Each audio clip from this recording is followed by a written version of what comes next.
Welcome. Today, I'm going to show you how to remove your Pinterest pronouns on your PC following the latest update. If you've noticed that your pronouns are showing up and you want to take them down, don't worry. It's a quick and straightforward process. First, open your preferred browser and go to LinkedIn. Yes, even though we're talking about Pinterest pronouns, the update requires you to manage this through LinkedIn settings.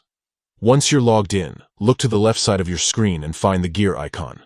This icon represents your settings menu, so click on it to proceed. After clicking the gear icon, you'll be taken to the settings page. Here, find and select the option labeled Edit Profile. This is where you can make changes to your personal information, including your pronouns. Now, scroll down until you see the Pronouns section. Simply delete the pronouns you want to remove. It's that easy. Once you've cleared the pronouns, make sure to click the Save button to apply the changes. And that's it. You've successfully removed your Pinterest pronouns using your PC. This new update has made it easier to control your profile information across platforms, so you can keep your online presence exactly how you want it. If you found this guide helpful, be sure to check out more tips and tricks to keep your social media profiles up to date.